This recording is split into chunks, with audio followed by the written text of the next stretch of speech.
வணக்கம். விவசாயத் துறையில் ஈடுபட்டிருந்த தொழிலாளர்களின் வருமானம் வெகுவாக குறைந்த பொழுது அவர்கள் அத்துறையில் இருந்து கட்டிடம் மற்றும் இதர கட்டுமான தொழில்களை நோக்கி நகரத் தொடங்கினார்கள். அவ்வாறு நகர்ந்த தொழிலாளர்களில் பலருக்கு போதுமான அளவு கல்வி அறிவு இருக்கவில்லை. அத்துடன் அவர்களுக்கு வேறு எந்த விதமான தொழில் திறமையும் இல்லை. கட்டுமான தொழில்கள் பொதுவாகவே ஆபத்து நிறைந்தவை.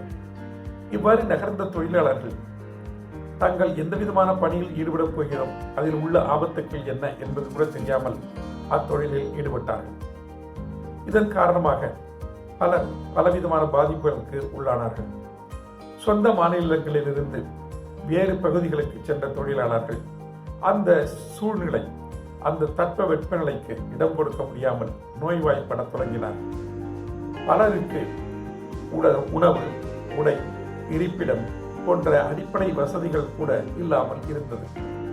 இதன் காரணமாக அமைப்பு சாரா துறையைச் சேர்ந்த இந்த தொழிலாளர்களின் நலனை மேம்படுத்த வேண்டும் என்ற உயரிய நோக்கத்துடன் மத்திய அரசாங்கம் building and other constructions workers regulation of employment and conditions of service act 1996 என்ற ஒரு சட்டத்தையும், building and other constructions workers welfare cess 1996 act என்ற ஒரு சட்டத்தையும் கொண்டு வந்தது. ஏற்கனவே தொழிலாளர்களுக்கு contract labour regulations and abolitions act 1970 மற்றும் மினிமம் வேஜஸ் ஆக்ட் 1948 போன்றவை இருந்த இந்த இரண்டு சட்டங்கள் குறிப்பாக கட்டுமான தொழிலாளர்களின் நலன் கருதி கொண்டு வரப்பட்டன. இந்த இரண்டு சட்டங்களையும் கொண்டு வந்தது மத்திய அரசாங்கமாக இருந்தாலும் இவற்றை நடைமுறைப்படுத்த வேண்டிய பொறுப்பு மாநில அரசாங்கங்களின் கையில் இருக்கிறது. எனவே மாநில அரசாங்கங்கள் இந்த சட்டங்களின் கீழ் தங்களுக்கான விதிமுறைகளை வகுத்துக் கொண்டுள்ளன. எனவே ஒவ்வொரு மாநிலத்திலும் விதிமுறைகளிலே சிறு மாறுதல்கள் பெறுகிறது. இந்த சட்டங்களை நடைமுறைப்படுத்துவதற்காக மாநில ஆலோசனை குழுக்களையும், அட்வைசரி கமிட்டிகளையும், மாநில வாரியங்களையும் அந்தந்த மாநில அரசாங்கங்கள் அமைத்துக் கொண்டன. இந்த மாநில ஆலோசனை குழுக்கள் இந்த சட்டத்தை அமல்படுத்தும் பொழுது ஏற்படுகின்ற பிரச்சனைகளை சமாளிப்பதற்கான தீர்வுகளை வழங்குவதற்காக உருவாக்கப்பட்டவை. இந்த மாநில வாரியங்கள் தொழிலாளர்களின் நலத்திட்டங்களை நடைமுறைப்படுத்துவதற்காக கொண்டு வரப்பட்டவை. சரி, இந்த சட்டம் யாருக்கு பொருந்தும் என்று பார்த்தால் 10 லட்சம் ரூபாய்க்கு குறைவான திட்ட முதலீடு அல்லது திட்ட மதிப்பீடு கொண்ட சொந்த உபயோகத்திற்காக கட்டப்படுகின்ற வீடுகள், இவற்றை தவிர இதர கட்டுமான தொழில்கள் அல்லது கட்டிட தொழில்களில் ஈடுபட்டுள்ள தொழிலாளர்களுக்கு இந்த சட்டங்கள் பொருந்தும். இவற்றில் முதல் சட்டம் தொழிலாளர்களின் நியமனம், பணி நியமனம் குறித்து ஒழுங்குபடுத்துகிறது. அத்துடன் அவர்களுடைய பணிச்சூழல் அது எவ்வாறு இருக்க வேண்டும் என்பதை பற்றியும் சொல்லுகிறது. உதாரணமாக 500 தொழிலாளர்களுக்கு மேல் ஒரு நிறுவனத்தில் ஈடுபட்டிருந்தார்கள் என்று சொன்னால் அங்கே ஒரு பாதுகாப்பு அதிகாரி நியமிக்கப்பட வேண்டும், ஒரு பாதுகாப்பு குழு உருவாக்கப்பட வேண்டும் என்பது போன்ற பல விஷயங்களை, பாதுகாப்பு விஷயங்களை இந்த சட்டம் கூறுகிறது. இரண்டாவது சட்டமான செஸ் ஆக்டின் கீழ் இந்த பணியில் அமர்த்துகின்ற நிறுவனங்கள் பணி திட்ட மதிப்பில் 1% 1% இந்த தொகையை உள்ளூர் அரசுகள் அல்லது மாநில அரசாங்கங்களிடம் ஒப்படைக்க வேண்டும். இந்த மாநில அரசாங்கங்கள் அல்லது உள்ளூர் ஆட்சி அமைப்புகள் இந்த 1% தொகையை வாரியத்திடம் வழங்க வேண்டும். அவ்வாறு வழங்கும் பொழுது வசூலிக்கப்பட்ட தொகையில் 1% மிகைப்படாமல், 1% அதிகம் இல்லாமல் ஒரு தொகையை அவர்கள் கழித்துக் கொள்ளலாம். இந்த தொகை எதற்கு என்று சொன்னால், இந்த 1% தொகையை வசூலிப்பதற்கு உண்டான செலவு, அந்த செலவு வசூலிக்கப்பட்ட தொகையில் 1% மிகமாக இருக்கக்கூடாது, அதிகமாக இருக்கக்கூடாது. அந்த தொகையை அவர்கள் கழித்துக் கொண்டு அந்த தொகை, மீதி தொகையை வாரியத்திடம் கொடுத்துவிட வேண்டும். இந்த தொழிலாளர் நல வாரியம் இந்த தொகையை வைத்துக் கொண்டு கட்டுமான தொழிலில் ஈடுபட்டுள்ள தொழிலாளர்களுக்கு வேண்டிய நலத்திட்டங்களை செயல்படுத்துகிறது. இந்த இவ்வாறு வசூலிக்கப்படுகின்ற தொகை செஸ் என்று அழைக்கப்படுகிறது. நமக்கு டாக்ஸ் மற்றும் செஸ் அண்ட் ஃபீஸ் இவற்றுக்குண்டான வேறுபாடுகள் என்னென்ன என்று தெரிந்து கொள்ள வேண்டும். டாக்ஸ் மற்றும் செஸ் இரண்டுமே பொதுமக்களிடமிருந்து அரசாங்கத்தினால் ஒரு கட்டாயத்தின் கீழ் வசூலிக்கப்படுகிறது. ஆனால் இவற்றுள் டாக்ஸ் என்பது கன்சாலிடேட்டட் ஃபண்ட் ஆஃப் இந்தியா இந்தியாவின் பொது நிதி, அந்த நிதியிலே சேர்க்கப்பட்டு அங்கிருந்து மற்ற எல்லா பணிகளுக்கும் பயன்படுத்தப்படுகிறது. எந்த பணிக்கு என்று இல்லாமல் எல்லா விதமான பணிகளுக்கும் பொதுவாக அந்த தொகை பயன்படுத்தப்படுகிறது. செஸ் என்பதும் இவ்வாறு வசூலிக்கப்பட்டாலும் அது ஒரு குறிப்பிட்ட இடத்திலிருந்தோ அல்லது ஒரு குறிப்பிட்ட வகை பிரிவினரிடமிருந்தோ அல்லது குறிப்பிட்ட மக்களிடமிருந்தோ அல்லது குறிப்பிட்ட தொழிலில் ஈடுபட்டிருப்பவர்களிடமிருந்தோ கட்டாயமாக வசூலிக்கப்படுகிறது. அதுவும் கட்டாயமாக வசூலிக்கப்படுகிறது. அவ்வாறு வசூலிக்கப்படும் பொழுது அந்த தொகையை கொண்டு வேறு எந்த செலவுகளையும் செய்யாமல் யாரிடமிருந்து வசூலிக்கப்படுகிறதோ அவர்களுக்கோ அல்லது அவற்றை சார்ந்தவர்களுக்கோ இந்த தொகையை கொண்டு நலத்திட்டங்களை செயல்படுத்த வேண்டும். அதாவது இதில் ஒரு குவிட் ப்ரோ கோ என்ற ஒரு கொள்கை இங்கே இருக்கிறது. டாக்ஸ், செஸ் இரண்டுமே அரசாங்கத்தினால் கட்டாயமாக வசூலிக்கப்படுகிறது. ஆனால் டாக்ஸ் என்பது கன்சாலிடேட்டட் ஃபண்ட் ஆஃப் இந்தியாவுக்கு எடுத்துச் செல்லப்படுகிறது. செஸ் என்பது அவ்வாறு இல்லாமல் கன்சாலிடேட்டட் ஃபண்ட் ஆஃப் இந்தியாவுக்கு செல்லாமல் எடுத்துக்கொண்டு செல்லப்படாமல் யாரிடமிருந்து வசூலிக்கப்படுகிறதோ அவர்களுக்கே சில நன்மைகளை செய்வதற்காக நலத்திட்டங்களை செயல்படுத்துவதற்காக செலவழிக்கப்படுகிறது. இது டாக்ஸுக்கும் செஸ்ஸுக்கும் உள்ள வேறுபாடு. இதை நாம் புரிந்து கொள்ள வேண்டும். இந்த செஸ், ஒரு விழுக்காடு செஸ், ஒருவேளை மாநிலத்தில் நடைமுறையில் உள்ள வேறு விதமான சட்டங்களின் அடிப்படையில் கட்டுமான தொழிலில் ஈடுபட்டுள்ள நிறுவனங்களிடமிருந்து வசூலிக்கப்படுகிறது என்று சொன்னால், அப்பொழுது மத்திய அரசாங்கம் இந்த நிறுவனங்களுக்கோ அல்லது இந்த வகையான தொழிலில் உள்ள ஒரு வகையான தொழிலில் உள்ள நிறுவனங்களுக்கோ இந்த 1% வசூலில் இருந்து விலக்கு அளிக்கலாம். அவ்வாறு விலக்கு அளிக்கும் பொழுது இது பற்றி மத்திய அரசாங்கம் தன்னுடைய அரசிதழில் அறிவிப்பினை செய்கிறது.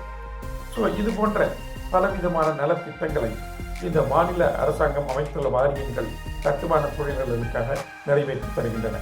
இப்பொழுது நாம் இந்த சட்டத்தில் உள்ள ஒவ்வொரு பிரிவையும் தனித்தனியாக பார்க்கலாம்.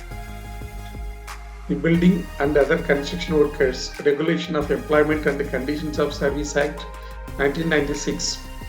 இந்த சட்டம் மத்திய அரசாங்கத்தினால் கொண்டு வரப்பட்டது.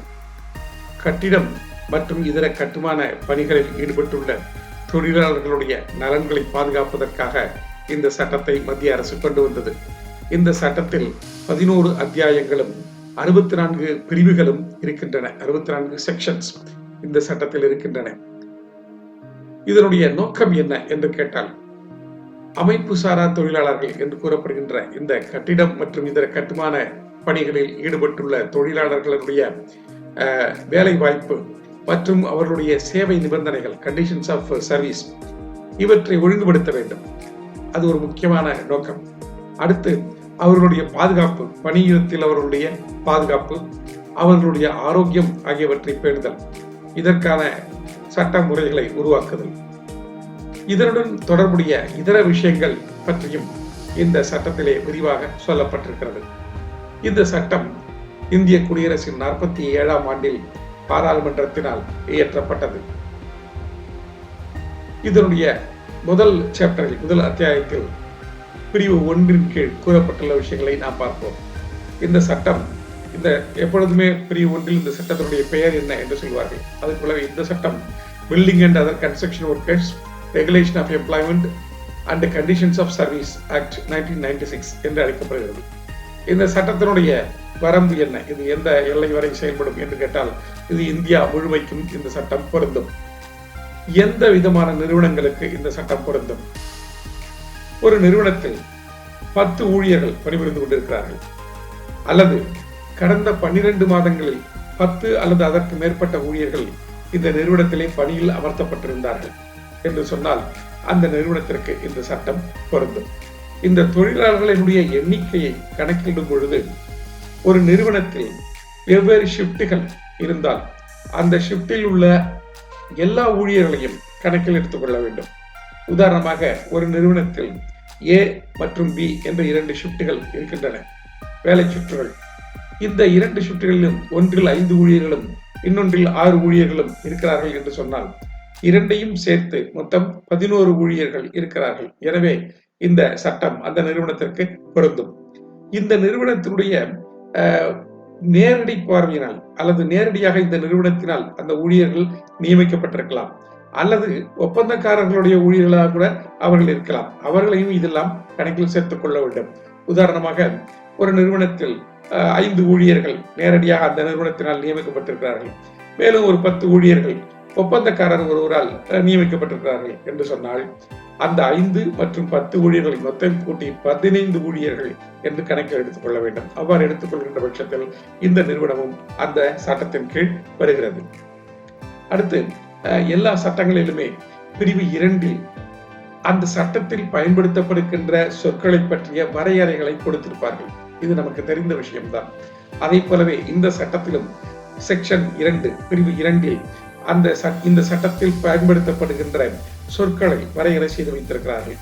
முதலில் அப்ராப்ரியேட் கவர்மெண்ட் என்ற சொல்லை எடுத்துக் கொள்ளலாம். அப்ராப்ரியேட் கவர்மெண்ட் என்றால் தமிழில் சம்பந்தப்பட்ட அரசு அல்லது தொடர்புடைய அரசு என்று எடுத்துக்கொள்ளலாம். என்ன இதனுடைய நோக்கம் என்று சொன்னால், மாநில அரசாங்கம் இருக்கிறது, மத்திய அரசாங்கமும் இருக்கிறது. இப்போ நாம் ஒரு விஷயத்தில் இந்த விஷயத்தை யாரிடம் முறையிடுவது என்று ஒரு கேள்வி எழுகின்ற பட்சத்தில் இந்த விஷயத்திற்கு எந்த அரசு தொடர்புடையதாக இருக்கிறதோ அந்த அரசாங்கத்திடம்தான் நாம் இந்த விஷயத்தை பற்றி முறையிட முடியும்.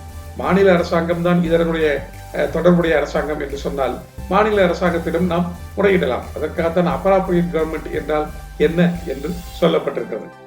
சோ இந்த சட்டத்தை பொறுத்தவரையில் வேறு வகையாக குறிப்பிடப்படாத பட்சத்தில், அப்ராப்ரியேட் கவர்மெண்ட் என்றால் என்ன என்று வேறு விதமாக எங்கும் சொல்லப்படவில்லை என்றால் இங்கே அப்ராப்ரியேட் கவர்மெண்ட் என்பது என்ன என்று சொல்கிறார்கள். சோ நேரடியாகவோ அல்லது ஒரு ஒப்பந்தக்காரர் மூலமாகவோ கட்டிட தொழிலாளர்களை பணியில் அமர்த்தும் ஒரு நிறுவனத்தை பொறுத்தவரை இந்திய தொழில் தகராறுகள் சட்டம் 1947 படி மத்திய அரசு சம்பந்தப்பட்ட அரசாக இருக்குமெனில் மத்திய அரசே இந்த சட்டத்தின்படியும் சம்பந்தப்பட்ட அரசாக இருக்கும். இது என்னவென்றால் இண்டஸ்ட்ரியல் டிஸ்பியூட்ஸ் ஆக்ட் 1947 அந்த ஆக்ட்ல எந்த இடத்துலயாவது இதுக்கு சம்பந்தப்பட்ட அரசு மத்திய அரசு தான் என்று சொல்லப்பட்டிருந்தால் இந்த சட்டத்திலும் அந்த விஷயங்களுக்கு மத்திய அரசு தான் சம்பந்தப்பட்ட அரசாக இருக்கும், அப்ராப்ரியேட் கவர்மெண்டாக இருக்கும். சோ அந்த விஷயங்களில் பிரச்சனைகள் வரும் பொழுது நாம் மத்திய அரசாங்கத்தை அணுக வேண்டும். அல்லது மத்திய அரசாங்கத்தினால் நடத்தப்படுகின்ற ஒரு பொதுத்துறை நிறுவனம், அப்படி ஒரு பொதுத்துறை நிறுவனமாக இருந்தால் அந்த நிறுவனத்தில் மத்திய அரசாங்கத்தினால் நேரடியாகவோ அல்லது ஒரு ஒப்பந்தக்காரர் மூலமாகவோ அல்லது மறைமுகமாகவோ கட்டிட தொழிலாளர்கள் பணிபுரிந்தால் அந்த நிறுவனத்தை பொறுத்தவரையிலும் மத்திய அரசாங்கமே அப்ராப்ரியேட் கவர்மெண்ட் அல்லது சம்பந்தப்பட்ட அரசாக இருக்கும். அடுத்து நேரடியாகவோ அல்லது ஒரு ஒப்பந்தக்காரர் மூலமாகவோ கட்டிட தொழிலாளர்களை பணியில் அமர்த்தும் ஒரு நிறுவனத்தை பொறுத்தவரை இந்த நிறுவனம் எந்த மாநிலத்தில் செயல்படுகிறதோ அந்த மாநில அரசாங்கமே சம்பந்தப்பட்ட அரசாங்கமாக இருக்கும். ஒரு நிறுவனம் இருக்கிறது, அந்த நிறுவனம் ஒரு 500 பேர்களை வைத்துக் கொண்டு ஒரு கட்டிடங்களை கட்டும் பணியில் ஈடுபடுகிறது என்று சொன்னால் அந்த நிறுவனம் எந்த மாநிலத்தில் இருக்கிறதோ எந்த ஸ்டேட்டில் இருக்கிறதோ அந்த மாநிலமே சம்பந்தப்பட்ட அரசாக இருக்கும். ஆக இதில் 3 விஷயங்களை கவனிக்க வேண்டும். ஒன்று, இண்டஸ்ட்ரியல் டிஸ்பியூட்ஸ் ஆக்ட் 1947 அதன்படி எந்தெந்த இடங்களில் எல்லாம் சம்பந்தப்பட்ட அரசு என்று மத்திய அரசு குறிப்பிடப்பட்டுள்ளதோ அந்த இடத்திலெல்லாம் சம்பந்தப்பட்ட அரசு மத்திய அரசாங்கமாக இருக்கும். 2வது, மத்திய அரசாங்கத்தினுடைய பொதுத்துறை நிறுவனம், அந்த பொதுத்துறை நிறுவனங்களை பொறுத்தவரையில் மத்திய அரசாங்கமே அப்ராப்ரியேட் கவர்மெண்டாக இருக்கும். அல்லது வேறு ஏதாவது மற்ற நிறுவனங்களில் இந்த நிறுவனங்கள் எந்த மாநிலத்தில் செயல்படுகின்றனவோ அந்த மாநிலங்களே அந்த சம்பந்தப்பட்ட அரசாக இருக்கும். இங்கே இந்த மத்திய அரசினால் நிர்வகிக்கப்படுகின்ற பொதுத்துறை நிறுவனம் பப்ளிக் செக்டார் அண்டர்டேக்கிங் என்று சொன்னோம் இல்லையா, அதற்கு என்ன விளக்கம் என்று ஒரு விளக்கம் இருக்கிறது.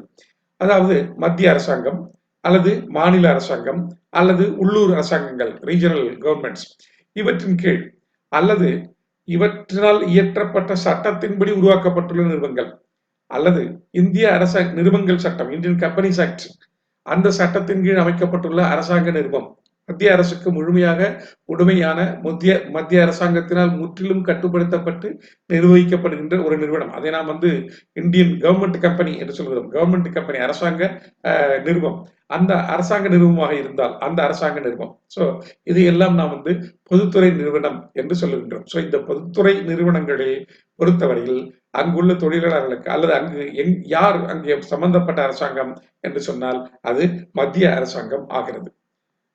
அடுத்து பயனாளர். பயனாளர் என்றால் பெனிஃபிஷியரி. இந்த சட்டத்தின் கீழ் பயனாளர் என்று குறிப்பிடப்படுபவர்கள் யார் என்ற ஒரு கேள்வி வருகிறது.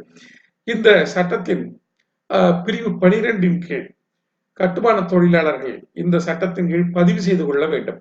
அவ்வாறு பதிவு செய்து கொண்டவர்கள் இங்கே பயனாளர்கள் என்று அழைக்கப்படுகிறார்கள். அவர்களுக்கு இந்த சட்டத்தின் கீழ் கிடைக்கும் பயன்கள் கிடைக்கும். அடுத்து வாரியம். வாரியம் என்ற சொல் போர்டு. போர்டு என்றால் என்ன? இந்த சட்டத்தில் 18 பிரிவு 18 அதனுடைய துணை பிரிவு 1 கீழ் ஒவ்வொரு மாநில அரசாங்கமும் ஒரு கட்டுமான தொழிலாளர்களுக்கான நல வாரியம் ஒன்றை அமைக்க வேண்டும் என்று கூறப்பட்டிருக்கிறது. சோ இந்த இடத்தில் போர்டு என்ற சொல் அந்த வாரியத்தை குறிக்கும். கட்டுமான தொழிலாளர்களுக்கான நல வாரியம், மாநில அரசாங்கத்தினால் ஏற்படுத்தப்பட்டுள்ள நல வாரியத்தை போர்டு என்ற சொல் குறிக்கும். அடுத்து, கட்டிடம் அல்லது இதர கட்டுமான பணி என்பது என்ன? இது மிக முக்கியமான விஷயம். எந்தெந்த பணிகள் எல்லாம் கட்டுமான பணி, கட்டிட பணி என்பது நமக்கு தெரிகிறது. சோ கட்டிடங்களை கட்டுவது கட்டிட பணி. கட்டுமான பணி என்றும் பொழுது எந்தெந்த தொழில்கள் எல்லாம் கட்டுமான பணிகள் என்ற சொல்லின் கீழ் வருகின்றது என்று பார்க்க வேண்டும்.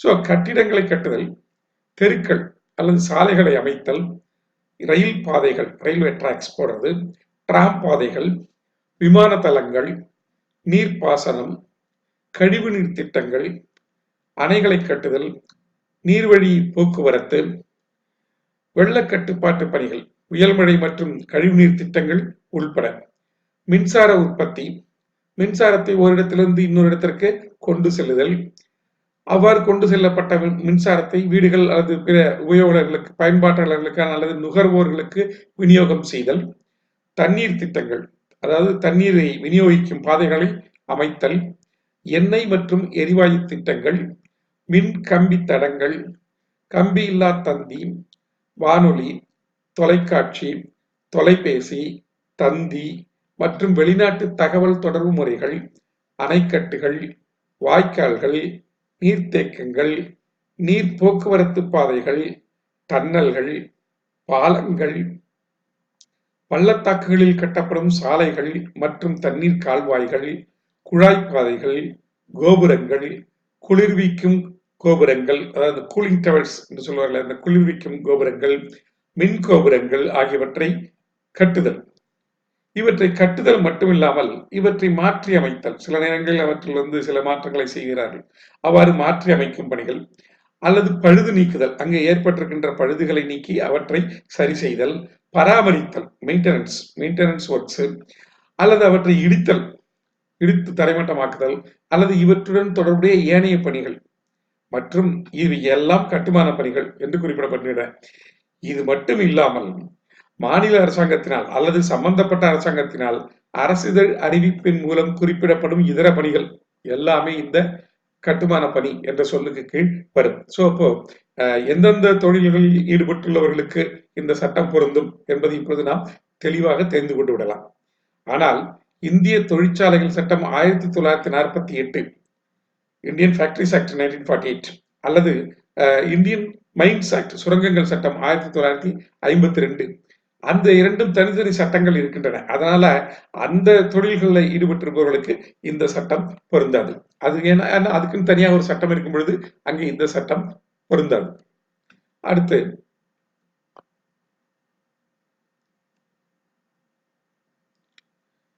கட்டிட தொழிலாளி. கட்டிட தொழிலாளி என்பவர் யார்? கட்டிடம் அல்லது இதர கட்டுமான பணிகளுடன் தொடர்புடைய பணிகளில் பணியமர்த்தப்பட்டுள்ளவர். அவருக்கு தொழில் திறன் இருக்கலாம். தொழில் திறன் அப்படின்னு சொன்னாக்க இந்த மேசன், பிளம்பர், எலக்ட்ரீஷியன், இந்த மாதிரி அவர்களுக்கு இன்று ஒரு தனி தொழில் திறன் இருக்கலாம். ஸ்கில்டு ஒர்க்கர்ஸ் அப்படி இருக்கலாம். அல்லது கொஞ்சம் அரைகுறையாக திறன் உடையவர்களாக இருக்கலாம். அல்லது எந்த விதமான தொழிலிலும் திறன் இல்லாத அன்ஸ்கில்டு ஒர்க்கர்ஸ் சொல்லுவாங்க இல்லையா, அந்த அன்ஸ்கில்டு ஒர்க்கர்ஸ் அவர்களாக இருக்கலாம். இவர்கள் உடல் உழைப்பை கொடுப்பவர்களாக இருக்க வேண்டும். உடல் உழைப்பை கொடுப்பவர்களாக இருக்க வேண்டும். கண்காணிப்பு, அதாவது சூப்பர்விஷன், தொழில்நுட்ப பணி, டெக்னிக்கல் ஒர்க்ஸ் அல்லது குமாஸ்தா போன்ற பணிகளில் ஊதியத்திற்காகவோ அல்லது வேறு பிரதி உபகாரத்திற்காகவோ வேலை பார்க்கிறவர்கள், அவர்களும் இதில் அடங்குவார்கள். சோ ஒரு பில்டிங்ல 15 கட்டிட தொழிலாளர்கள் இருக்கிறார்கள், அவர்களுக்கு ஒரு சூப்பர்வைசர் இருக்கிறார் அப்படின்னு சொன்னாக்க அந்த சூப்பர்வைசரும் கட்டிட தொழிலாளியாக இருக்கிறார். அல்லது அவர்களுக்கெல்லாம் அவர்களுடைய சம்பளத்தை கொடுப்பதற்கு, வாங்குவதற்கு போன்ற பணிகளுக்காக ஒரு கிளர்க், ஒரு குமாஸ்தா இருக்கிறார் என்று சொன்னால் அவரும் இந்த சட்டத்தின் கீழ் வருவார். இவர்கள் ஊதியத்திற்காக, சம்பளத்திற்காக அங்கு வேலை பார்க்கலாம். அல்லது வேறு ஏதாவது ஒரு பிரதி உபகாரம், அதாவது அந்த அவர்களிடமிருந்து வேறு ஏதாவது நன்மைகளை பெற்றுக்கொண்டு அதற்காகவும் இவர்கள் வேலை பார்க்கலாம். இவருடைய சேவை நிபந்தனைகள் வெளிப்படையாக எழுதப்பட்டிருக்கலாம். என்னென்ன இவங்க எப்படி எப்படி வேலை பார்க்கணும், இவங்களுக்கு எப்ப சம்பளம் கொடுக்கறது, எத்தனை மணி நேரம் இவங்களுக்கு வேலை, அதன் நம்ம கண்டிஷன்ஸ் ஆஃப் சர்வீஸ்ன்னு சொல்றோம். இந்த கண்டிஷன்ஸ் ஆஃப் சர்வீஸ் வந்து வெளிப்படையாக எழுதப்பட்டு இருக்கலாம் அல்லது மறைமுகமாகவும் தெரிவிக்கப்பட்டிருக்கலாம். ஏன்னா ஒவ்வொரு கட்டிட தொழிலாளிக்கும் இந்த எல்லாம் யாரும் சொல்றதில்ல. உங்களுக்கு எத்தனை மணி நேரம் வேலை நேரம், நீங்க எத்தனை மணிக்கு வரணும், எத்தனை மணிக்கு போகணுங்கிறதெல்லாம் எல்லாருக்கும் சொல்றதில்ல. பொதுவா வந்து என்ன எல்லாம் மற்றவங்க என்ன பண்றாங்களோ அதையும் அவங்களும் பண்ணிட்டு இருப்பாங்க. ஸோ அது மாதிரி எழுதப்படாமலும் இவர்களுடைய அந்த விதிகள் அல்லது சேவை நிபந்தனைகள் இருக்கலாம். கீழ்காணும் ஊழியர்கள் கட்டிட தொழிலாளி என்ற வரையறைக்குள் வரமாட்டார்கள். யார் யாரெல்லாம் இந்த கட்டிட தொழிலாளிங்கிற ஒரு டெஃபினேஷனுக்குள்ளார வரமாட்டாங்க அப்படின்னு கேட்டா, மேலாண்மை அல்லது நிர்வாக பணியில் உள்ளவர்கள், மேனேஜ்மெண்ட் ஒர்க்ல இருக்கிறவங்க, அவங்க வந்து இந்த கட்டிட தொழிலாளர் அப்படிங்கிற ஒரு நிபந்தனைக்குள்ள ஒரு தொழில் சொல்லுக்குள்ளார அடங்க மாட்டார்கள். கண்காணிப்பாளர், முன்னாடி நம்ம சொன்னோம் கண்காணிப்பு பணியில் ஈடுபட்டிருப்பவர்களும் இதில் வருவார்கள் அப்படின்னு சொன்னோம். ஆனா அந்த கண்காணிப்பாளர்களையே கண்காணிப்பாளர் என்ற ஒரு பொசிஷன், அந்த பொசிஷன்ல அவரை அப்பாயிண்ட் பண்ணி அவருக்கு ஒரு மாசத்துக்கு 1600 ரூபாய்க்கு மேல் 1600 ருபீஸ் அதுக்கு மேல அவர்களுக்கு சம்பளம் கொடுத்து கொண்டிருந்தால் அவர் வந்து கட்டிட தொழிலாளி ஆக மாட்டார். அல்லது அவருடைய பணியுடைய தன்மை அல்லது அவருக்கு வழங்கப்பட்டுள்ள அதிகாரங்களும் இவற்றின் காரணமாக அவர் ஒரு நிர்வாகத்தன்மை கொண்ட பணிகளை மட்டுமே செய்கிறார் என்று சொன்னால் அவரும் இந்த கட்டிட தொழிலாளி என்ற வரையறைக்குள் வரமாட்டார். சோ அப்போ இதுல யார் யாரெல்லாம் இருக்காங்க அப்படின்னு பார்த்தாக்க, ஒரு கட்டிட தொழிலில் ஈடுபட்டுள்ள ஒரு திறன் கொண்ட அல்லது திறன் இல்லாத அல்லது அரைகுறை திறன் கொண்ட உடல் உழைப்பை கொடுக்கின்ற ஒரு தொழிலாளி, இவர் தான் வந்து கட்டுமான தொழிலாளி என்று அழைக்கப்படுகிறார். அங்கே சூப்பர்விஷன் ஒர்க்ல இருக்கிறவங்க அல்லது டெக்னிக்கல் ஒர்க்ல இருக்கிறவங்க அல்லது கிளரிக்கல் ஒர்க்ல இருக்கிறவங்க அவங்களுமே கூட வந்து கட்டிட தொழிலாளி என்று தான் அழைக்கப்படுகிறார்கள். ஆனால் அவர்கள் அந்த மேலாண்மை அல்லது நிர்வாக பணியில் இருப்பவர்கள் அல்லது கண்காணிப்பாளர் என்று நியமிக்கப்பட்டு 1600 ரூபாய்க்கு மேல் சம்பளம் வாங்குவது. இந்த சட்டத்தின் பிரிவு 2 துணை பிரிவு எஃப் தலைமை ஆய்வாளர் சீஃப் இன்ஸ்பெக்டர் என்ற சொல்லை வரையறை செய்கிறது. இந்த சட்டத்தின் பிரிவு 42 துணை பிரிவு 2 கீழ் தலைமை ஆய்வாளர் என்பவர் அரசாங்கத்தினால் நியமிக்கப்படுகிறார். இவர் கட்டிட மற்றும் இதர கட்டுமான பணிகளை ஆய்வு செய்வதற்கான தலைமை ஆய்வாளர் ஆவார். பிரிவு 2 துணை பிரிவு ஜி ஒப்பந்தக்காரர் என்ற சொல்லை வரையறை செய்கிறது. ஒரு நிறுவனம் தனக்கு ஒரு வேலை செய்து தரப்பட வேண்டும் என்று விரும்பினால் அதற்காக ஒரு ஒப்பந்தக்காரரை நியமித்துக் கொள்கிறது. அந்த ஒப்பந்தக்காரர் தன்னிடம் இருக்கும் தொழிலாளர்களின் மூலம் அந்த நிறுவனம் கேட்கின்ற வேலைகளை செய்து கொடுக்கிறார். எனவே அவ்வாறு நியமிக்கப்பட்ட ஒப்பந்தக்காரர் இந்த சட்டத்தின் கீழ் ஒப்பந்தக்காரர் அல்லது கான்ட்ராக்டர் என்று அழைக்கப்படுகிறார். இது மட்டுமின்றி ஒரு நிறுவனத்திற்கு தேவையான கட்டிட தொழிலாளர்களை அனுப்பி வைக்கின்ற ஒரு நபரும் ஒப்பந்தக்காரர் என்று அழைக்கப்படுகிறார். ஒரு ஒப்பந்தக்காரரின் கீழ் வேலை பார்க்கும் இன்னொரு ஒப்பந்தக்காரர் அல்லது அந்த ஒப்பந்தக்காரரின் துணை ஒப்பந்தக்காரர் அவரும் இந்த சட்டத்தின் கீழ் ஒப்பந்தக்காரர் என்று அழைக்கப்படுகிறார். இந்த மூவரை தவிர ஒரு நிறுவனத்திற்கு தேவையான பொருட்களை மட்டும் வழங்குகின்ற ஒருவர் ஒப்பந்தக்காரர் என்ற சொல்லின் வரையறை கீழ் வருவாரா என்று கேட்டால் அவர் ஒப்பந்தக்காரர் என்று அழைக்கப்படுவது இல்லை. அவர் பொருட்களை வழங்குபவர் மட்டுமே. மேலும் இந்த சட்டத்தின் பிரிவு 2 துணைப்பிரிவு H இன் கீழ் டைரக்டர் ஜெனரல் என்பவரையும் அரசாங்கம் நியமிக்கிறது. இந்த சட்டத்தின் பிரிவு 42 துணைப்பிரிவு 1 கீழ் இந்த தலைமை இயக்குனர் அல்லது டைரக்டர் ஜெனரல் நியமிக்கப்படுகிறார்.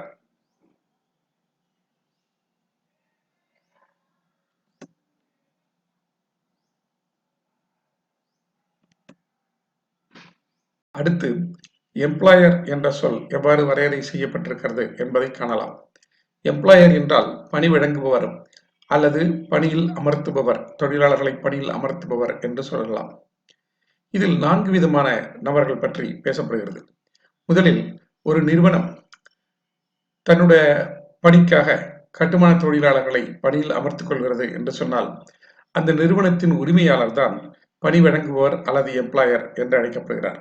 இது முதல் நபர். இரண்டாவதாக அரசாங்கத்தின் ஒரு துறை இருக்கிறது. அந்த துறை ஒப்பந்தக்காரர்களை யாரையும் நியமிக்காமல் தானே நேரடியாக ஒரு கட்டுமான பணியில் ஈடுபடுகிறது. அல்லது அது ஒரு அத்தாரிட்டி அமைத்து அந்த அத்தாரிட்டி ஒரு கட்டுமான பணியை நேரடியாக மேற்கொள்கிறது. அவ்வாறு மேற்கொள்கின்ற பட்சத்தில் இந்த அரசாங்கத் துறையினுடைய தலைவர் அவர்தான் இங்கே எம்ப்ளாயர் என்று அழைக்கப்படுகிறார்.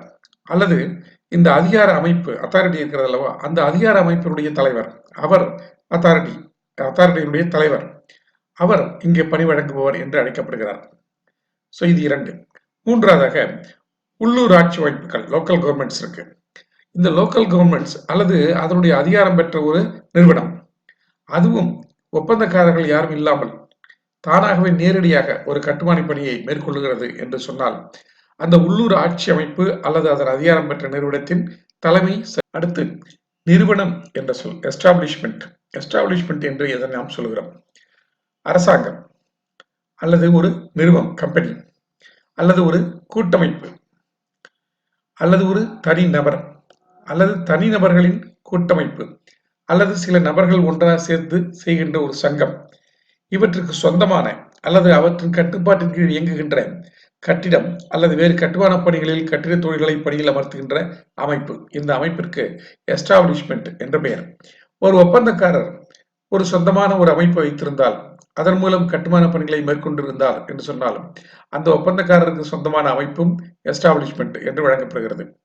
ஆனால் ஒரு தனி நபர் ஒருவர் தன்னுடைய சொந்த குடியிருப்புக்காக ஒரு கட்டுமான பணியை மேற்கொள்கிறார், அதனுடைய மதிப்பு 10 லட்சம் ரூபாய்க்கு குறைவாக இருக்கிறது என்று சொன்னால் அந்த தனிநபர் இந்த நிறுவனம் என்ற வரையறைக்குள் வரமாட்டார்.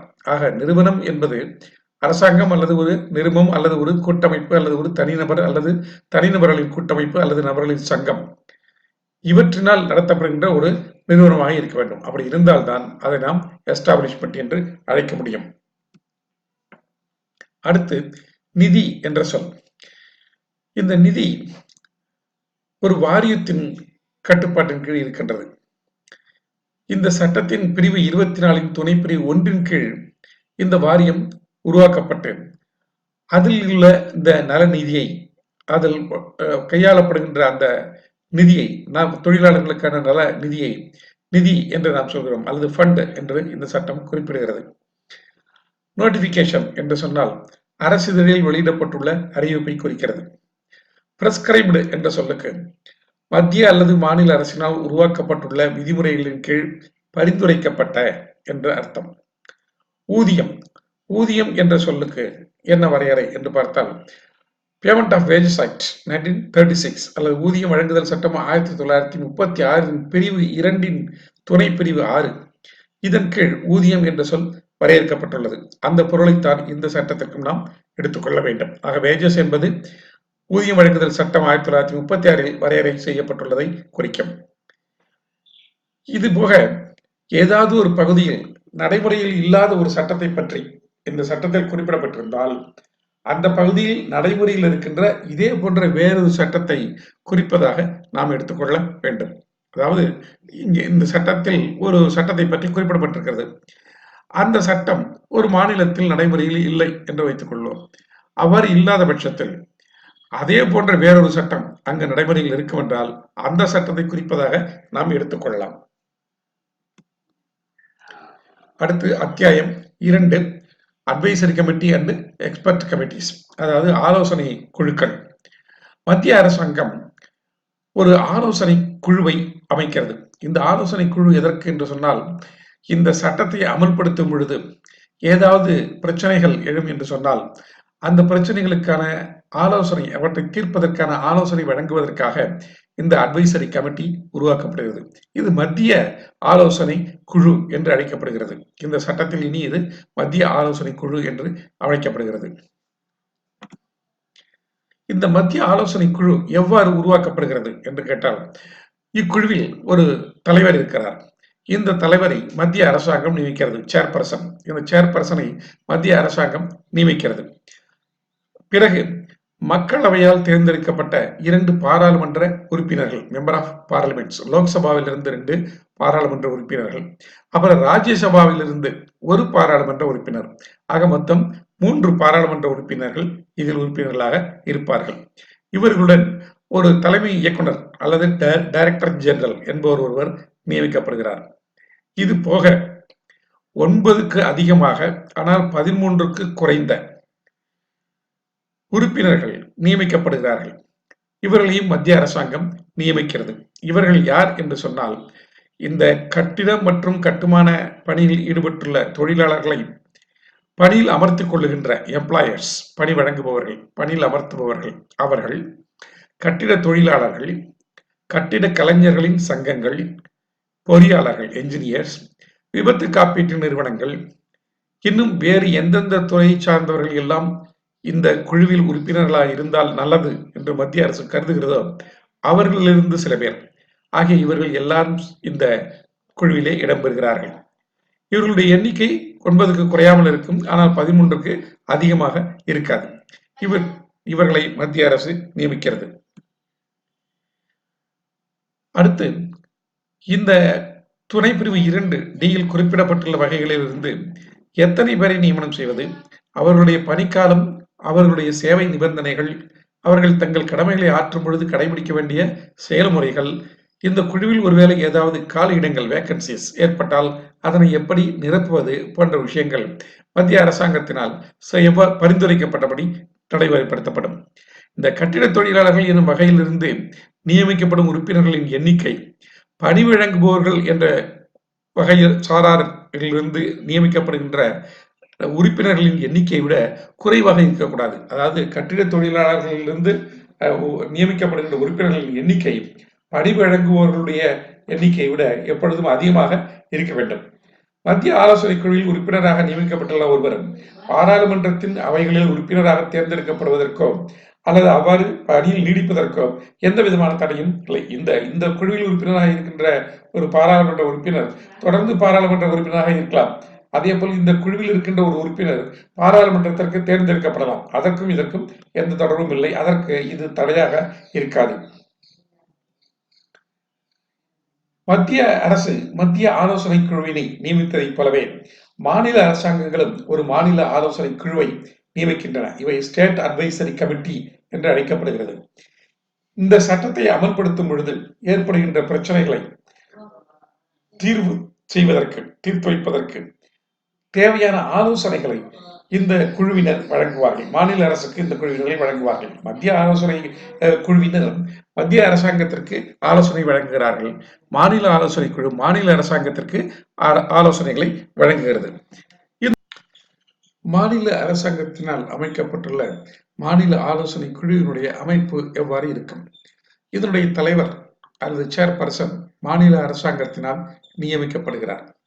அந்த மாநில சட்டசபையின் உறுப்பினர்கள் இருவர் இந்த குழுவில் உறுப்பினர்களாக நியமிக்கப்படுகிறார்கள். மத்திய அரசாங்கம் ஒரு உறுப்பினரை நியமிக்கிறது. தலைமை ஆய்வாளர், இந்த சட்டத்தின்படி தலைமை ஆய்வாளர் என்று நியமிக்கப்பட்டுள்ள ஒரு அதிகாரியும் இந்த குழுவில் உறுப்பினராக இருக்கிறார். அதாவது அவருடைய பதவியின் காரணமாக எக்ஸ் அஃபிஷியோ இந்த குழுவில் உறுப்பினராக இடம்பெறுகிறார். அடுத்து 11க்கு குறைவான ஆனால் 7க்கு குறையாத உறுப்பினர்களை, அதாவது 7லிருந்து 13 வரையிலான எண்ணிக்கையில் உள்ளவர்களை உறுப்பினர்களாக மாநில அரசாங்கம் நியமிக்கிறது. இவர்கள் யார் என்று கேட்டால், கட்டிட தொழிலாளர்களுக்கு பணி வழங்குகின்ற எம்ப்ளாயர்ஸ், பணி வழங்குபவர்கள், கட்டிட தொழிலாளர்கள், கட்டிட கலைஞர்கள் சங்கத்தை சேர்ந்தவர்கள், பொறியாளர்கள், விபத்து காப்பீட்டு நிறுவனங்களை சேர்ந்தவர்கள் போன்றவர்கள் இந்த அமைப்புகளின் பிரதிநிதிகள். மேலும் இந்த குழுவிலே யாரெல்லாம் இடம்பெற்றாலும் அதனால் மாநில அரசு நலன்களை பெறும் என்று அரசாங்கம் கருதுகிறதோ அந்த பிரதிநிதிகளும் இந்த குழுவிலே நியமிக்கப்படுகிறார்கள். ஆக 11க்கு குறைந்த ஆனால் 7க்கு குறையாத உறுப்பினர்களை மாநில அரசாங்கம் நியமனம் செய்கிறது. கட்டிட தொழிலாளர்களின் பிரதிநிதிகளாக நியமிக்கப்படுகின்ற உறுப்பினர்களினுடைய எண்ணிக்கை பணி வழங்குபவர்கள் அல்லது எம்ப்ளாயர்ஸ் அவர்களுடைய பிரதிநிதிகளாக நியமிக்கப்படுகின்ற உறுப்பினர்களுடைய எண்ணிக்கையை விட எப்பொழுதும் அதிகமாகவே இருக்க வேண்டும். இந்த குழுவில் உறுப்பினர்களாக பணியாற்றுவார்கள். அவர்களுடைய சேவை நிபந்தனைகள், கண்டிஷன்ஸ் ஆஃப் சர்வீஸ் என்ன, அவர்கள் தங்களுடைய கடமைகளை நிறைவேற்றுவதற்கு மேற்கொள்ள வேண்டிய செயல்முறைகள் என்ன, ஒருவேளை இந்த குழுவிலே காலி பணியிடங்கள் ஏதாவது எழுந்தால் அதனை எவ்வாறு நிரப்புவது போன்ற விஷயங்கள் மாநில அரசினால் குறிப்பிடப்படுகிறது. இந்த குழுவில் நியமிக்கப்படும் கட்டிட தொழிலாளர்களின் எண்ணிக்கை, அதாவது கட்டிட தொழிலாளர்கள் என்ற ஒரு குரூப்பிலிருந்து சில உறுப்பினர்களை நியமிக்கிறார்கள்.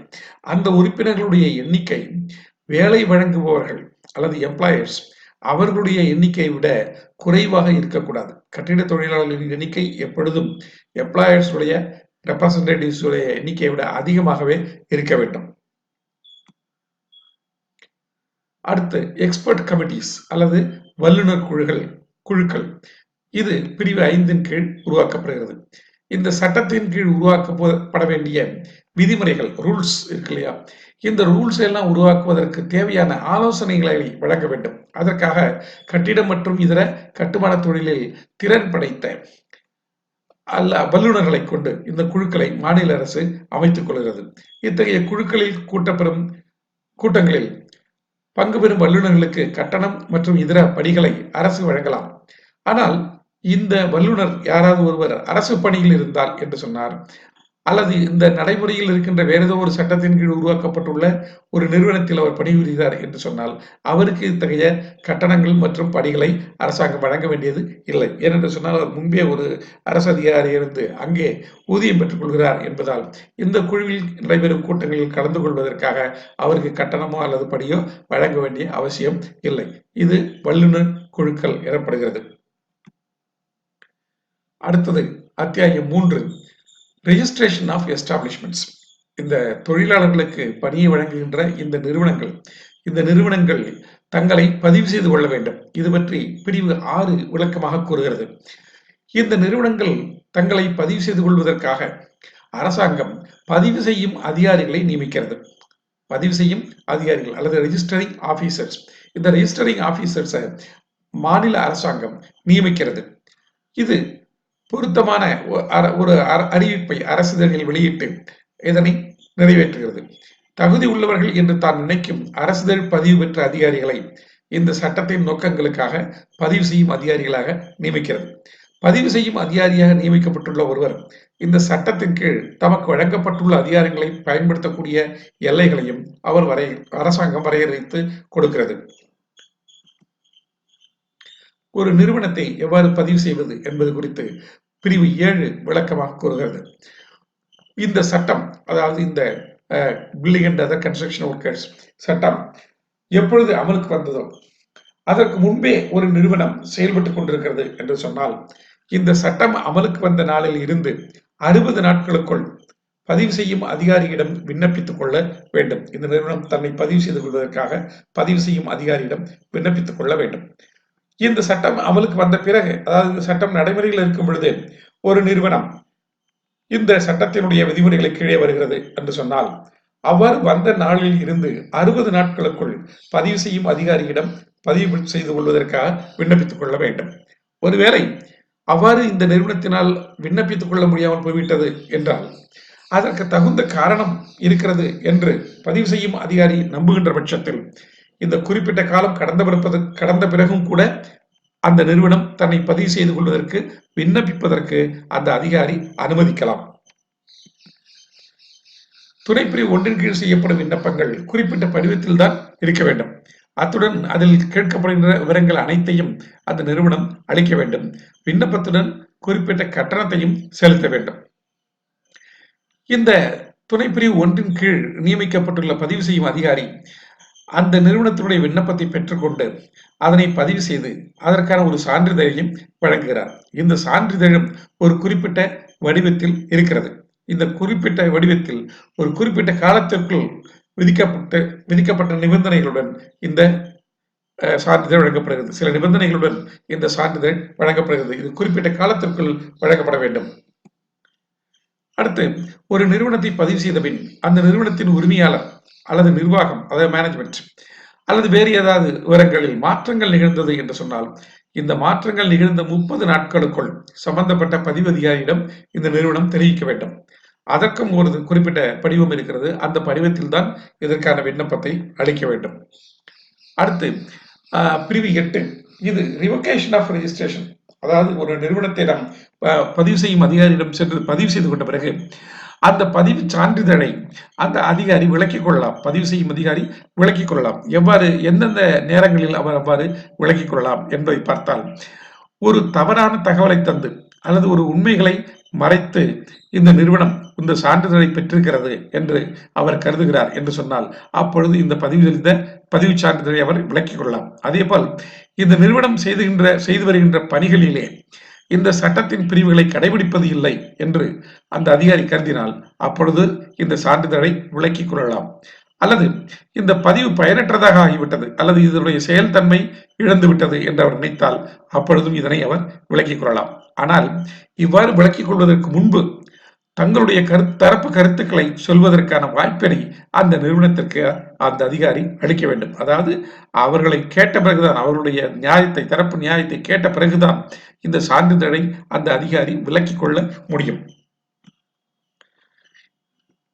இந்த வகையில் ஒரு சான்றிதழ் விலக்கிக் கொள்ளப்பட்டது என்று சொன்னால், அந்த நிறுவனம் தன்னுடைய சான்றிதழ் விலக்கிக் கொள்ளப்படக்கூடாது என்று விரும்புகின்ற பட்சத்தில் மாநில அரசாங்கம் நியமித்துள்ள ஒரு அதிகாரியிடம் மேல்முறையீடு செய்யலாம். இவருக்கு மேல்முறையீட்டு அதிகாரி என்று பெயர். இந்த அரசாங்கம் நியமித்துள்ள அதிகாரியிடம் சென்று தங்களுடைய சான்றிதழ் விலக்கிக் கொள்ளப்பட்டது முறையில்லை என்று அவர்கள் முறையீடு செய்யலாம். இதற்கு அவர்கள் 30 நாட்களுக்குள் முறையீடு செய்ய வேண்டும். அதாவது இந்த சான்றிதழ் விலக்கிக் கொள்ளப்படுகிறது என்ற ஆணை கிடைத்த 30 நாட்களுக்குள் மேல்முறையீட்டு அதிகாரியிடம் அவர்கள் விண்ணப்பித்துக் கொள்ளலாம். இந்த முறையீட்டை இந்த 30 நாட்களுக்குள் செய்து கொள்ள வேண்டும். அல்லது அவர் செய்யாமல் விட்டுவிட்டார் என்று சொன்னால், அவர் சொல்கின்ற காரணம் நியாயமானதுதான் என்று அந்த அதிகாரி திருப்தி அடைந்தால், மேல்முறையீட்டு அதிகாரி திருப்தி அடைந்தால் 30 நாட்களுக்கு பிறகு கூட இந்த விண்ணப்பத்தை அவர் ஏற்றுக்கொள்ளலாம். இந்த முறையீட்டை பெற்றுக்கொண்ட அந்த மேல்முறையீட்டு அதிகாரி முறையீட்டாளருடைய தரப்பு நியாயத்தை கேட்டறிகிறார்.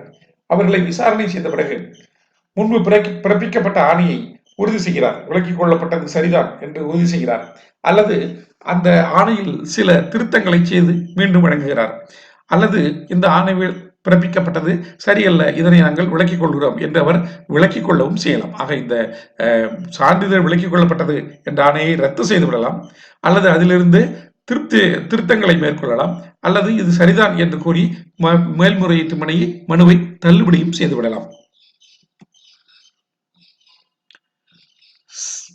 பிரிவு 10 நான் ரெஜிஸ்ட்ரேஷன் பற்றி கூறுகிறது. இந்த வேலை வழங்கும் நிறுவனங்கள் தங்களை பதிவு செய்து கொள்ள வேண்டும் என்று குறிப்பிட்டோம். அவ்வாறு பதிவு செய்து கொள்ளாமல் இருந்தால் என்ன ஆகும் என்று கேட்கலாம்.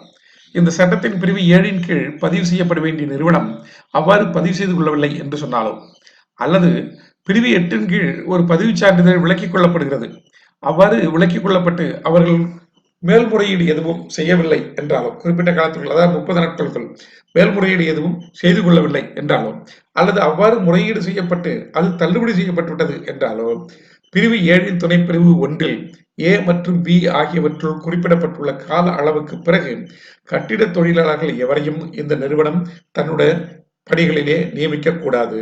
அதுதான் இதுல ரொம்ப முக்கியமான விஷயம். இந்த 3 விஷயங்கள். ஒண்ணு, இந்த நிறுவனம் பதிவே செய்து கொள்ளவில்லை, இந்த சட்டத்தின் கீழ் பதிவு செய்து கொள்ளவே இல்லை. ஒண்ணு. இரண்டாவது, அவ்வாறு பதிவு செய்த நிறுவனத்தினுடைய சான்றிதழ் விலக்கிக் கொள்ளப்பட்டு விட்டது. விலக்கிக் கொள்ளப்பட்ட பிறகு அவர்கள் என்ன செய்ய வேண்டும்? 30 நாட்களுக்குள் ஒரு மேல்முறையீட்டு மனுவினை அளிக்க வேண்டும். அவ்வாறு இந்த மனுவும் அளிக்கப்படவில்லை அப்படிங்கிற ஒரு நிலைமை. அது 2. அப்படி ஒரு மேல்முறையீட்டு மனுவை அவர்கள் அளித்த பிறகு அந்த அவர்களுடைய விண்ணப்பம் தள்ளுபடி செய்யப்பட்டு விட்டது. அதாவது தள்ளுபடி செய்யப்படுவதன் காரணமாக அவர்களுடைய சான்றிதழ் விலக்கிக் கொள்ளப்படுகிறது என்றால், இந்த 3 நிலைகளிலும் ஒரு குறிப்பிட்ட காலத்திற்கு பிறகு அந்த நிறுவனம் தன்னுடைய நிறுவனத்தில் கட்டிட தொழிலாளர்கள் எவரையும் பணியில் அமர்த்தக்கூடாது. இதுவரையில் நாம் 3 அத்தியாயங்களை வரை பார்த்தோம். இனி நாம் 4வது அத்தியாயத்தை பார்க்கலாம். இந்த 4வது அத்தியாயத்தில் பில்டிங் ஒர்க்கர்ஸ், கட்டிட தொழிலாளர்களை பயனாளர்களாக, இந்த சட்டத்தின் மூலம் பயன்பெறுகின்ற பயனாளர்களாக எவ்வாறு பதிவு செய்து கொள்வது என்பதை பற்றி பார்க்கலாம். இது பிரிவு 11. 11ல் இந்த நிதியிலிருந்து யார் யார் பயன்பெறுவார்கள் என்று, அதாவது அந்த நிதி என்பது இந்த வாரியம் தன்னுடைய கையில் வைத்திருக்கின்ற அந்த நிதி, நலத்திட்டங்களை செயல்படுத்துவதற்காக வைத்திருக்கின்ற நிதியில் இருந்து யார் யாரெல்லாம் பயன்பெறக்கூடும் என்பது பற்றி கூறுகிறது. இந்த சட்டத்தின் கீழ் பயனாளர் என்று பதிவு செய்யப்பட்டுள்ள ஒவ்வொரு கட்டிட தொழிலாளியும் இந்த சட்டத்தின் பிரிவுகளின்படி வாரியத்தால் இந்த நிதியிலிருந்து வழங்கப்படும் அனைத்து நன்மைகளையும் பெறுவதற்கு உறுதிப்படுத்தவர்கள் ஆவார்கள். ஸோ யார் யாரெல்லாம், எந்தெந்த கட்டிட தொழிலாளர்கள் எல்லாம் இந்த சட்டத்தின் கீழ் பயனாளர் என்று பதிவு செய்து கொண்டிருக்கிறார்களோ அவர்கள் எல்லாம் இந்த வாரியத்தினுடைய நிதியிலிருந்து வழங்கப்படும் நன்மைகளை பெறுவதற்கு உரிமை படைத்தவர்கள் ஆகிறார்கள். பிரிவு 12. இதில் யாரெல்லாம் பயனாளர்களாக பதிவு செய்து கொள்ள முடியும் என்பதை பற்றி இந்த பிரிவு கூறுகிறது. 18 வயதை தாண்டியவர்கள், ஆனால் 60 வயது நிறைவடையாதவர்கள், கடந்த 12 மாதங்களில் குறைந்தபட்சம் 90 நாட்களாவது கட்டிடம் அல்லது வேறு கட்டுமான பணிகளில் ஈடுபட்டிருந்தவர்கள். இந்த 3 கண்டிஷன்ஸ், இது 3 நிறைவு செய்கின்ற ஒருவர் இந்த சட்டத்தின் கீழ் பயனாளராக பதிவு செய்து கொள்ள தகுதி படைத்தவர் ஆவார். அதாவது 18 வயதை தாண்டி இருக்க வேண்டும், 60 வயது நிறைவடையாதவராக இருக்க வேண்டும், கடந்த 12 மாதங்களில் குறைந்தபட்சம் 90 நாட்களாவது கட்டிடம் அல்லது வேறு கட்டுமான பணியில் அவர் ஈடுபட்டிருக்க வேண்டும். அவ்வாறு இருக்கிறவர்கள் இந்த சட்டத்தின் கீழ் பயனாளர்களாக, அதாவது இந்த வாரியத்தினுடைய நிதியில் இருந்து வழங்கப்படும் நன்மைகளை பெறக்கூடிய தகுதி உள்ளவர்களாக ஆகிறார்கள். இந்த வாரியத்தினால் ஒரு அதிகாரி நியமிக்கப்படுகிறார். அந்த அதிகாரியிடம் ஒரு விண்ணப்பத்தை கொடுத்து அந்த விண்ணப்பத்தின் மூலம் ஒருவர் தன்னை பயனாளராக பதிவு செய்து கொள்ளலாம். அந்த விண்ணப்பத்துடன் தேவையான ஆவணங்களையும் அதற்கு உண்டான கட்டணத்தையும், இந்த கட்டணம் எப்பொழுதும் 50 ரூபாயை விட அதிகமாக இருக்காது, 50க்கு மேற்படாத ஒரு தொகை, அந்த தொகையும் இவர்கள் சமர்ப்பிக்க வேண்டும். இவ்வாறு ஒரு தொழிலாளியிடமிருந்து தன்னை பயனாளராக பதிவு செய்து கொள்ளுங்கள் என்ற ஒரு விண்ணப்பத்தை பெற்றுக்கொண்ட ஒரு அதிகாரி இந்த சட்டத்தின் பிரிவுகளையும் இதன் கீழ் உருவாக்கப்பட்டுள்ள விதிகளையும் இவர் பின்பற்றியுள்ளார் என்று திருப்தி அடைந்தால் அவரை பயனாளராக பதிவு செய்து கொள்கிறார். ஒருவேளை இந்த அதிகாரி தனக்கு திருப்தி இல்லை என்று நினைத்தால் இந்த பயனாளர், இந்த விண்ணப்பத்தை கொடுத்த பயனாளரை அழைத்து அவருடைய தரப்பு நியாயத்தை கேட்காமல் அவருடைய விண்ணப்பத்தை நிராகரிக்க முடியாது. எனவே ஒரு விண்ணப்பதாரருடைய விண்ணப்பத்தை நிராகரிக்கிறார் என்று சொன்னால் அவரை அழைத்து அவரிடம் அதற்கான காரணத்தை எல்லாம் விளக்கி அவருடைய நியாயத்தையும் கேட்டு அறிந்த பிறகுதான் இந்த விண்ணப்பத்தை அந்த அதிகாரி நிராகரிக்க முடியும். இவ்வாறு ஒருவருடைய விண்ணப்பம் நிராகரிக்கப்பட்டுவிட்டது என்று சொன்னால் அவர் 30 நாட்களுக்குள் இந்த வாரியத்தின் செயலாளரிடமோ அல்லது வாரியத்தின் அதிகாரம் பெற்ற அதிகாரியிடமோ இது குறித்து முறையீடு செய்து கொள்ளலாம். ஒருவேளை இந்த கட்டிட தொழிலாளி யாரோ ஒருவரால் இவ்வாறு முறையீடு செய்ய முடியாமல் தடுக்கப்படுகிறார் என்று அந்த வாரியத்தின் செயலாளர் அல்லது வாரியத்தினால் குறிப்பிடப்பட்டுள்ள அந்த அதிகாரி நினைக்கிறார் என்று சொன்னால் 30 நாட்களுக்கு பிறகும் கூட முறையீட்டு விண்ணப்பங்களை அவர் பெற்றுக்கொள்ளலாம். இந்த வாரியத்தின் செயலாளர் யாரெல்லாம் தன்னால் பயனார் என்று பதிவு செய்யப்பட்டிருக்கிறார் என்பது போன்ற விவரங்களை எல்லாம் பதிவேடுகளில் குறிப்பிட்டு அந்த பதிவேடுகளை பராமரிக்க வேண்டும். பிரிவு 13 அடையாள அட்டைகள் பற்றி பேசுகிறது. இந்த பதிவு பெற்ற பயனாளர் ஒவ்வொருவருக்கும் ஒரு அடையாள அட்டை வழங்கப்படுகிறது. இந்த அடையாள அட்டையில் அவருடைய புகைப்படம் ஒட்டப்பட்டிருக்கும். அத்துடன் இவர் இதுவரையில் செய்த கட்டிடம் அல்லது கட்டுமான பணிகள் குறித்த விவரங்கள் அதிலே இடம்பெற்றிருக்கும். அதற்கு போதுமான அளவு இடம் இருக்கும். அதுல இவற்றை எழுதி வைத்திருப்பார்கள். இந்த பணியில் அமர்த்துகின்ற ஒவ்வொருவரும் ஒரு பயனாளரின் அட்டையில் அவர் செய்த பணிகளை குறிப்பிட்டு அதை உறுதி செய்த பிறகு அடையாள அட்டையை மீண்டும் தொழிலாளியிடம் திருப்பி கொடுத்து விட வேண்டும். ஸோ ஒரு தொழிலாளர் எங்கெங்கெல்லாம் பணியில் ஈடுபடுகிறார், எத்தனை காலம் அவர் அந்த பணியில் இருந்தார் என்பது போன்ற விவரங்கள் அந்த அடையாள அட்டையில் பதிவு செய்யப்பட்டு விடுகின்றன. இந்த சட்டத்தின்படி வாரியத்திடமிருந்து ஒரு அடையாள அட்டையை பெற்றுக்கொண்ட ஒரு பயனாளர் அதிகாரிகள் கேட்கும் பொழுது அல்லது வாரியத்தினுடைய அரசாங்கத்தின் அதிகாரிகளோ அல்லது இந்த வாரியத்தின் அதிகாரிகளோ கேட்கும் பொழுது இந்த அடையாள அட்டையை கேட்க மறுக்காமல் அவர்களுக்கு காண்பிக்க வேண்டும். 14 இந்த 14 கீழ் ஒருவர் எப்பொழுது பயனாளராக நீடிக்க முடியாமல் போகிறது, ஒருவர் எப்பொழுது பயனாளர் இல்லை என்ற ஒரு நிலையை அடைகிறார் என்று கேட்டால் இந்த பயனாளராக பதிவு பெற்ற ஒரு கட்டிட தொழிலாளி 60 வயது நிரம்பி விடுகிறது என்று சொன்னால் அவர் இந்த சட்டத்தின் கீழ் பயனாளராக தொடர முடியாது. அல்லது ஒரு வருடத்தில் குறைந்தது 90 நாட்களாவது அவர் கட்டுமான பணியில் ஈடுபட்டிருக்க வேண்டும். கட்டுமான பணியில் ஈடுபட்டிருக்க வேண்டும். அவ்வாறு இருந்தால்தான் அவர் பயனாளராக நீடிக்க முடியும். அல்லது இந்த ஒருவேளை அவர் இந்த கட்டுமான பணியில் ஈடுபட்டிருக்கும் பொழுது அவருக்கு ஏதேனும் விபத்து ஏற்பட்டு அதனால் காயம் ஏற்பட்டு அதன் காரணமாக அவர் வேலைக்கு வரவில்லை என்று சொன்னால் இந்த 90 நாட்கள் இல்ல இந்த நாட்களை நாம் கழித்துக் கொள்ளலாம். ஸோ ஒருவர் 60 நாட்களை வேலை பார்க்கிறார், பிறகு ஏதோ விபத்து ஏற்பட்டு ஒரு ஒரு இன்னொரு 60 நாட்களுக்கு அவரால் பணிக்கு வர முடியவில்லை என்று சொன்னால் அந்த பணிக்கு வராத அந்த 60 நாட்களையும் நாம் சேர்த்துக் கொள்ளலாம். சேர்த்துக்கொண்டால் பணிக்கு வந்த காலம் 60 நாட்கள், விபத்தின் காரணமாக பணிக்கு வராமல் போன 60 நாட்கள், ஆக 120 நாட்கள் அவர் பணிக்கு வந்ததாக எடுத்துக்கொள்ளப்பட்டு அவர் 90 நாட்களுக்கு மேல் பணிக்கு வந்திருக்கிறார், ஓராண்டில் பணிபுரிந்திருக்கிறார் என்ற காரணத்தினால் அவர் பயனாளராக நீடிப்பதற்கு சட்டத்தில் வழி இருக்கிறது. பயனர் ஒருவர் 60 ஆண்டை அடைந்து விட்டால் அவர் பயனாளராக நீடிக்க முடியாது என்று நாம் முன்பு குறிப்பிட்டோம். ஆனால் 60 ஆண்டை அடைந்துவதற்கு முன்னால் ஒருவர் தொடர்ந்து 3 ஆண்டுகள் இந்த சட்டத்தின் கீழ் பயனாளராக நீடித்திருந்தார் என்று சொன்னால் அவர் தொடர்ந்து இந்த பயன்களை பெற்றுக்கொள்ளலாம். 60 ஆண்டை தாண்டி விட்டாலுமே கூட அவர் இந்த பயன்களை தொடர்ந்து பெறலாம். அவர் பயனாளராக நீடிக்கலாம்.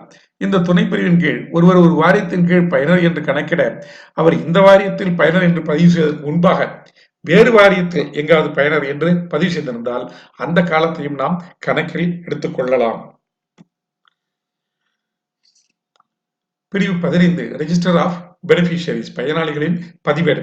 கட்டிடம் அல்லது பிற கட்டுமான பணிகளை மேற்கொள்ளும் ஒருவரும் அத்தகைய பணிகளில் தாம் அமர்த்தியுள்ள பயனாளிகள் பற்றிய விவரங்களை பதிவேடு ஒன்றில் பதிவு செய்து வைத்திருக்க வேண்டும். ஸோ அந்த ஒரு நிறுவனம், அந்த எஸ்டாப்ளிஷ்மெண்ட் அல்லது அந்த உரிமையாளர் அல்லது அந்த பணியில் அமர்த்துபவர் தான் யார் யாரெல்லாம் பணியில் அமர்த்தி இருக்கிறோம், அவர்கள் எவ்வளவு காலத்திற்கு தங்களிடம் வேலை பார்த்திருக்கிறார்கள் என்பது போன்ற விவரங்களை எல்லாம் ஒரு பதிவேட்டில் அவர் வைத்திருக்க வேண்டும்.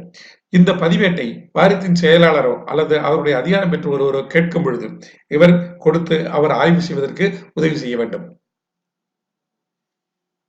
அடுத்து 16 செக்ஷன் 16 இதில் கட்டிட தொழிலாளர்கள் கொடுக்க வேண்டிய பங்களிப்பு பற்றி கூறுகிறது. இந்த சட்டத்தின் கீழ் பயனாளியாக பதிவு பெற்றுள்ள ஒருவர் தமது 60வது வயதை நிறைவு செய்யும் வரையில் மாநில அரசாங்கம் அரசிதழில் குறிப்பிட்டுள்ள விகிதத்தில் மாதம் ஒன்றுக்கு ஒரு குறிப்பிட்ட தொகையை இந்த நிதிக்கு தம்முடைய பங்களிப்பாக செலுத்த வேண்டும். ஒவ்வொரு தொழிலாளியும் தனக்கென ஒரு பங்களிப்பினை இந்த நிதிக்கு செலுத்த வேண்டும். ஒவ்வொரு விதமான தொழிலாளிக்கும் ஒவ்வொரு விதமான வீதம் குறிப்பிடப்படலாம். அதாவது இந்த வகையான தொழிலாளிகள் இவ்வளவு செலுத்த வேண்டும், இந்த வகை தொழிலாளிகள் இவ்வளவு செலுத்த வேண்டும் என்று அரசாங்கம் குறிப்பிடலாம். ஒரு தொழிலாளி தன்னால் இந்த பணத்தை செலுத்த முடியவில்லை என்று ஒரு முறை என்று கூறினால் அவருக்கு ஒரே ஒரு தடவை மட்டும் 3 மாத காலத்திற்கு இந்த தொகையை செலுத்துவதிலிருந்து அரசாங்கம் விலக்களிக்கலாம்.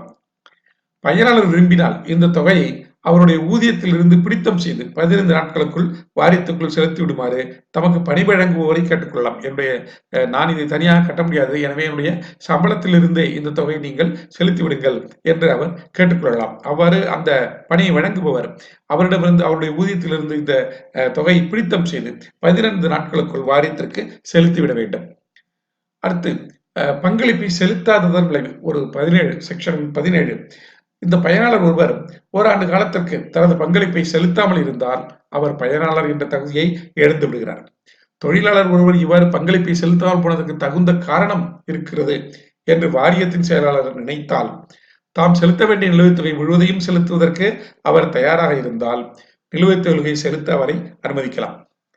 அதாவது போதுமான காரணம் இருந்து அவர் இந்த பணத்தை செலுத்தாமலே இருந்திருக்க வேண்டும். அது காரணம் சரியான காரணம் தான் என்று வாரியத்தின் செயலாளர் நினைக்கிறார். அத்துடன் நான் என்னுடைய ஓராண்டு காலமாக இந்த தொகையை செலுத்தவில்லை, அதை இப்பொழுது நான் முழுதும் மொத்தமாக செலுத்தி விடுகிறேன் என்று அந்த பயனாளர் கூறினார், அதற்கு தயாராக இருந்தால் அவரை அந்த தொகையை செலுத்துவதற்கு வாரியத்தின் செயலாளர் அனுமதிக்கலாம். அவ்வாறு அவர் கட்டிவிட்டார் என்று சொன்னால், முழு தொகையும் கட்டிவிட்டார் என்று சொன்னால் அவர் தொடர்ந்து பயனாளராக நீடிக்கலாம். இதுவரையில் நாம் இந்த சட்டத்தின் 3 அத்தியாயங்களை பார்த்திருக்கின்றோம். பிரிவு 17 வரையில் பார்த்திருக்கின்றோம். இதற்கு மேலும் உள்ள அத்தியாயங்களையும் அவற்றில் உள்ள பிரிவுகளையும் வருகின்ற உரைகளிலே நாம் விளக்கமாக காணலாம். அதுவரையில் நன்றி, வணக்கம்.